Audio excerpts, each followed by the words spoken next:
Hello Libra, Sun, Moon, Rising, and Venus signs. Kamusta kayo? Sana po'y nasa mabuti kayong kalagayan. Welcome back po sa Star Tarot. At kung bago kayo rito, welcome din po kayo. Please subscribe, like, share my videos, and leave me a comment po kung nakaresonate kayo. Thank you. So, first card ni Libra, we have the Page of Fire. So this is really a beautiful energy then Libra because this is about motivation, you know. Kasi maaring sa ngayon, no, maaring may opportunity dito na talagang gigising ng inyong motivation, gigising ng inyong excitement, 'di ba? Ng inyong enthusiasm, yung gano'n. At yung ano ninyo, yung creativity ninyo, yung inyong talent, no, yung inyong creative prowess ay magkakaroon na ng ano, buhay, 'di ba?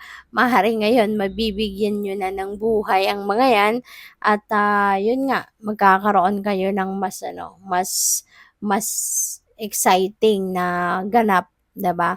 Kasi kung ginagawa mo kung ano man yung magpapasaya sa'yo, if you are doing what your passion is, 'di ba? Talagang magiging positibo ang lahat because when you are doing what you love, um, ang labas nito magiging masaya ka, magiging excited ka. So, yung vibrational frequency mo mas tataas.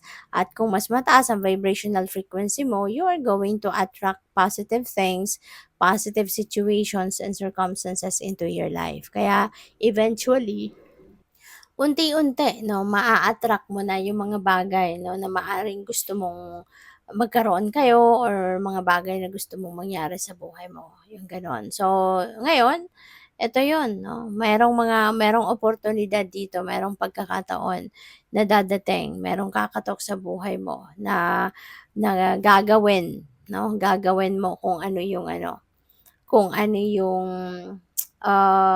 dapat na gawin para na ma-express mo yung inyong ano, yung inyong galing, yung inyong talents, mailalabas mo na din sa ngayon. So, pupuwedeng trabaho 'yan, 'no? We have Queen of Water, ayan. So, Queen of Water is about, loving, giving, generosity, yung gano'n. So, mas magiging ano ka ngayon, mas magiging emotional, mas magiging compassionate, yung gano'n. So, maybe you're going to embody the energy of Queen of Water sa ngayon. Tsaka magiging malakas din ang inyong radar, you know, mas magiging kumbaga gising na gising ang ano mo, magiging gising na gising ang inyong, intuition.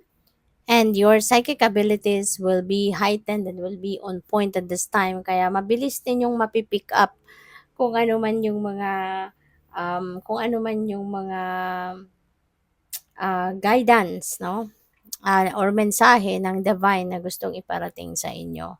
So, we have a wise counselor. Wow. So, ang iba siguro sa inyo ngayon, Libra, baka kayo ay isang counselor. Baka kayo ay isang taong nagbibigay ng advice, nag impart ng inyong mga wisdom, mga lessons that you have learned in the past sa buhay mo.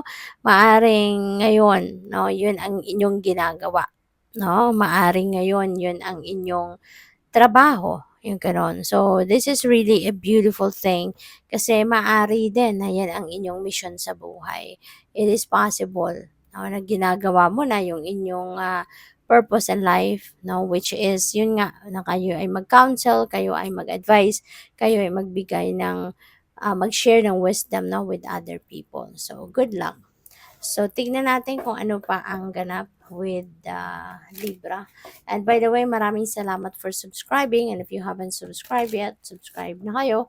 And also, maraming salamat din for not skipping the ads. No? Malaking bagay po yan sa akin. So, we also have awakening. Yan. So, you know what? Maybe ang iba sa inyo nasa awakening journey. Baka nasa spiritual awakening journey na ang iba sa inyo at this time. And probably, no, probably, ngayon na yung time na magkakaroon na kayo ng, kumbaga magigising na kayo sa katotohanan na ngayon, kailangan na ninyong tanggapin, no? Tanggapin ang inyong mga sitwasyon or maaaring magkakaroon kayo ngayon ng acceptance for who you really are or siguro ngayon magkakaroon na kayo ng mas malalim na awareness and understanding about kung sino ka, 'di ba? Ano yung purpose mo sa buhay, 'di ba? Yung mga ganyan ba. So, pupuwedeng mamumulat ka na sa ngayon sa katotohanan na everything has a purpose, everyone has a purpose, everything has a reason, 'no? Yung mga gano'ng bagay. So, purification is also what you need to do right now kasi baka, Libra, baka ang iba sa inyo baka alam mo 'yun, nakakaramdam kayo ng chaos sa isip ninyo, sa damdamin ninyo, maaaring may confusion or maaaring feeling ninyo mabigat, 'no? Mabigat ang dibdib, mabigat ang, iniisip ninyo, mga ganyan. Or pupuwede rin na ang iba sa inyo rito is, pupuwede rin ang iba sa inyo rito is, alam mo 'yun, yung parang hindi kayo mapakali, may discomfort, there's something bothering you. So, makakatulong if you are going to purify yourself, no? Purify your energetic field, detoxify your energy. Alright? Yung sarili din ninyo. Kasi baka, 'di ba? Baka, alam mo yon parang nabibigatan kayo kasi siguro hindi na rin kayo nakakapag-focus sa pagse-self-care, yung ganyan. Kaya kayo, yung parang sikip na ang dibdib ninyo or sikip na sikip yung isip ninyo. Kasi kung marami talaga kayong iniisip, 'di ba, nakakabigat, 'no, ng loob. May mga sama pa ng loob kayo, may kaaway, yung mga ganyan ba, may mga naging kadiskusyon kayo. So, mas lalo pang nagpapabigat yan sa dibdib at sa pakiramdam ninyo. Kaya when you purify yourself, your energetic field, that can help you in a big way. You know? So, ano magagawa ninyo to purify yourself? You can do some kind of smudging, di ba? Pwedeng magpauso kayo, mag-insenso kayo sa sarili ninyo, sa living space ninyo, para ma-ward off ninyo yung negativity, no? Negative energy. Pati katawan ninyo, magpauso kayo. Pausukan ninyo ang sarili ninyo para ma-cleanse din ang inyong energetic field. So, yun. Pero para sa inyo no na gustong magpausok, mag-smudging, alamin niyo muna kung okay kayo sa usok, 'no, kung puwede kayo or baga sa mga kasama ninyo sa bahay baka merong may allergies, so hindi puwede 'yan. Kung merong may mga COPD, asthma, or any other respiratory problems, so hindi puwede, 'di ba, na merong usok diyan. Kaya alamin niyo din muna bago kayo mag-practice ng smudging or you can also do, meditation. There are so many kinds of meditation that you can do para ma-purify ninyo ang inyong sarili. Alright? Or asin. 'Di ba? Asin, yung salt.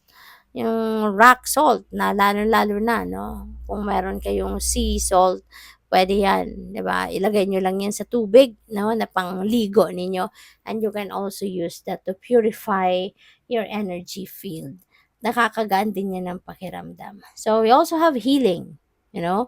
So, feeling ko dito, ang iba sa inyo, baka ang iba, meron kayong emotional troubles, merong emotional problem, at huwag kayong mag-alala, gagaan na talaga ang inyong pakiramdam. Maaaring magkakaroon na dito ng forgiveness.